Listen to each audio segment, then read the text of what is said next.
Welcome to the Inkwell, where we dip into our pool of knowledge and experience to share insights and best practices on the big topics affecting HR professionals.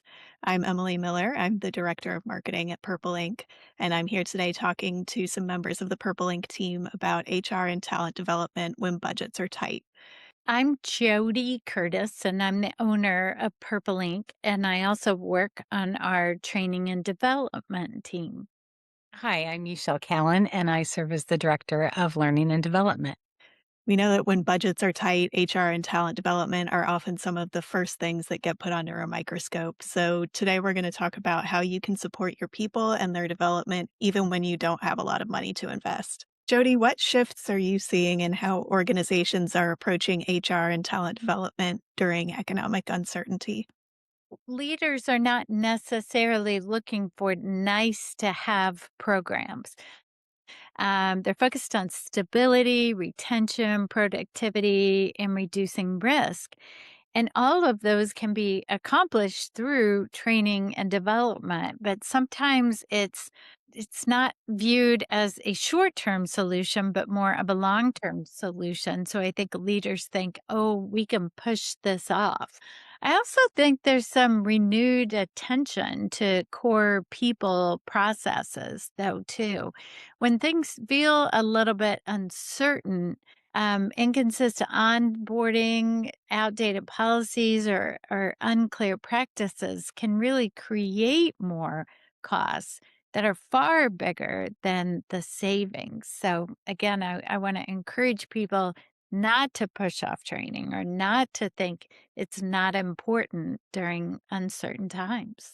And Michelle, when budgets get tight, what's usually the first HR or development initiative to get questioned and why? Often it's training, as Jody was saying.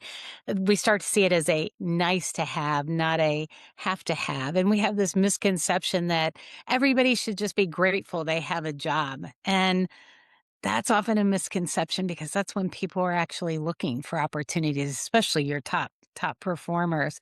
And so, when it comes under a microscope to say, let's just get rid of training or let's put training on pause.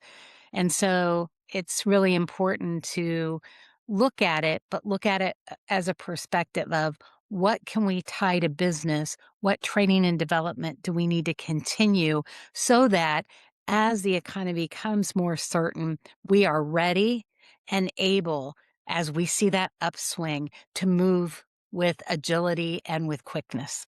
And Jody, Michelle mentioned a few misconceptions about training, but what other misconceptions do leaders often have about HR and talent development during times of economic uncertainty?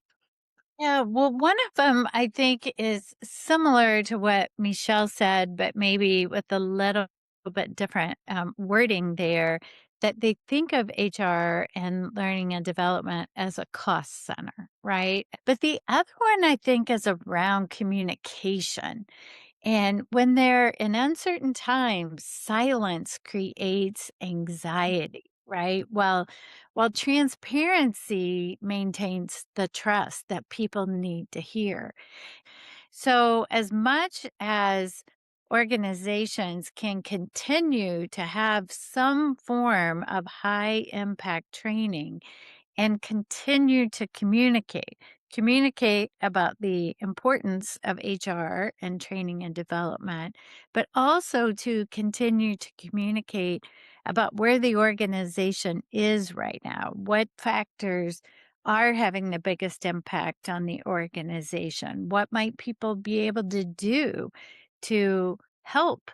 And Michelle, how can HR leaders make a strong business case for their HR and talent development initiatives when every dollar is being scrutinized? We talk a lot in HR about document, document, document, right? When we say things about HR. The same is true with learning and development. We need to lead with numbers. We need to lead with numbers that CFOs and others, including ourselves, should care about. That turnover cost, that time to productivity. How long is it taking, especially our new folks, to ramp up and be productive in their roles? And so thinking about wrapping our heads around some of those numbers and making sure we have those numbers and we can share those numbers and or the success of having the training programs.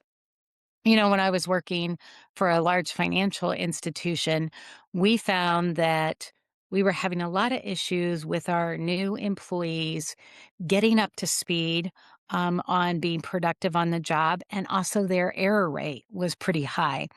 And what we figured out is guess what they needed? That's right. More training. They needed expensive training, training that required us to stop having them out of orientation in a day and a half and keeping them for 5 days, right? Initially, people go, ugh, 5 day orientation. But I'll tell you what, a couple things happened. One, we had greater satisfaction with our new employees, and we saw a 10% reduction, nearly a 10% reduction in error rates in our new hires in their first 30 days. Those are the kind of statistics you take to leaders to explain why training matters. And even when we get that buy-in, sometimes we still have to think about how we can be creative and resourceful to make the most of our limited budgets. So, Michelle, what are some high impact, low cost talent development strategies that you've seen work well? During this time, but all the time, one of the key things is how are you learning from one another? And how are people learning really hands on? We know this from our adult learning um, behaviors that really adults learn best when it's hands on. How can you bring together peer circles with other folks, whether those are managers or other folks on the front line, to begin to learn from one another? We were talking actually earlier today about the benefit of book clubs, right? Having that chance for people to learn from each other in a book club or a podcast club. That's a great way too. That's a low cost. Everybody listens to some podcast episodes and then comes together to discuss what they're learning, how they're going to implement that in their organization. Those are a few things you can do. Stretch assignments for people, give them some opportunities outside of their normal day to day so that they can learn. Collaborate with a not for profit in the community and give some folks leadership opportunities, whether they're on a committee for an upcoming gala or maybe they're helping to with a walk that's coming up, but give them opportunities. So how can you partner too with the community to give folks learning opportunities? There's so many ways people learn and so many ways to do it when you're facing some economic constraints. And unfortunately, the reality is that we may not be able to keep all of the initiatives that we want to do going when we're feeling that economic pressure. Jody, what's worth protecting at all costs when budgets are cut and what can reasonably be paused? Well, I think one thing we have to protect at all costs is our star performers. Star performers have the easiest time finding a new job, right?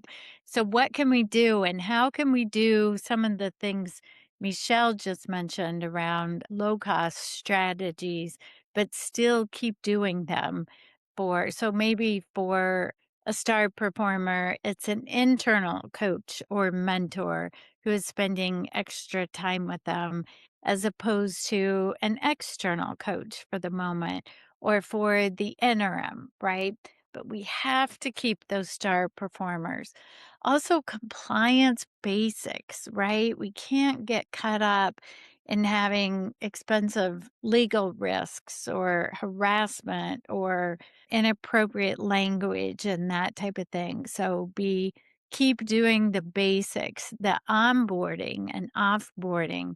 We have to, like Michelle, they tried to cut back on orientation and they found more mistakes, right? So I think another way to look at it is to think about what will happen if we do nothing, right? And what will that cost be? What if mistakes increase by 5% or 10%? So, and just be careful about timing of everything. For example, even, shiny new systems or new software products that you think people will be excited about having and maybe making their jobs easier, but at the same time, we're laying off their best friend, right? Or the person that works right next to them, they're going to see that as very poor timing. So be very careful about big initiatives happening. As you look at all those things that Jody mentioned, the next thing not to forget is how important it is you are still investing in your leaders and their effectiveness. People don't leave positions, they leave their leaders. And so we want to make sure if you're doing nothing else with your leaders, make sure you are helping them for that very thing Jody was talking about, how to have that communication, how to lead with transparency, how to continue to grow that trust that you have with your employees. Okay, now let's narrow it down even further. Michelle, if an organization can only focus on one or two talent initiatives right now, what should they be?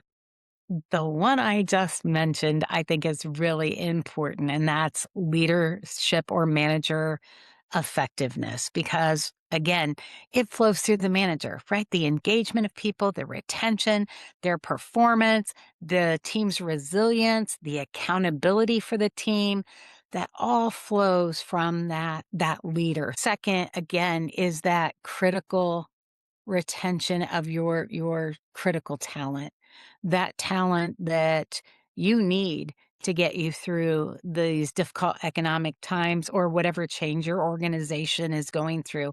But focusing on that top 10% during difficult time and focusing on that management is really a way to narrow down your focus to get through whatever that change is for your organization right now. And Michelle, what mistakes do you see organizations make that unintentionally damage morale during tight times? We've talked a lot about going silent. And I think that that's worth repeating because that is a big one. I'm going silent. And this misconception that employees can't handle the truth, that if you tell them the truth, they're going to, freak out. They Here's the deal. They're watching the news. They're listening. They're at the gas pumps. Whatever's happening, they're experiencing some of this to whatever degree they are in your neck of the woods. And when we stay quiet or we softball things, our employees, one, know that, they feel that, they see that. And two, they start to then make the story. You want to control the narrative of that story by being transparent, by sharing as much information as you can, and avoiding the employees saying, well, nothing's happening, so let me decide what that story is. So, not going quiet, not making that assumption that employees can't handle the truth when in fact that is what they want. Layering on additional work if you're experiencing any kind of layoff or reduction in force, then piling that work on to the survivors, the people who are left behind. That often gives that disengagement of folks as well. And recognizing too, I mentioned survivors, recognizing that if you are going through that hard economic time, that folks who are left behind often feel guilty. And that's true even as we talk about training and development. If suddenly we cut these 6 programs, but yet we have this one program that's still existing, then the people in that program feel guilty that they're getting additional development and others are not. So again, going back to that, let's talk about why we're doing this right now. Why are we going to continue to focus on this particular training program or this particular group of individuals? We trust that our employees can handle the truth and that we help people navigate those feelings of guilt or remorse that they could experience. And Michelle, how can organizations balance short term survival with long term capability building? The pendulum will swing. It always does. So make sure you're not so short-sighted that you don't see what happens in the long term. I've seen so many organizations over my career that I've been involved with that have cut back and cut back. The pendulum swings and now we're behind the 8 ball, right? We're trying to catch up with learning and development. So making sure that we don't eliminate learning in a way that impacts the long term growth of our employees as well as the organization. So, again, rather than dismantling things, put things on maintenance mode. How can we put it on maintenance? How can we idle through, put ourselves in idle until we're ready to hit the gas again? And Michelle, what's one mindset shift HR leaders should embrace during times of economic uncertainty? I'm going to say it's one we should embrace all the time, and that's we need to be strategists in this time and in all times. The economic uncertainty is really a forcing function for us, where it's an invitation for us as HR leaders to demonstrate the kind of strategic value that we've always been capable of, that we've always been providing, but again, to really wrap it into that business acumen.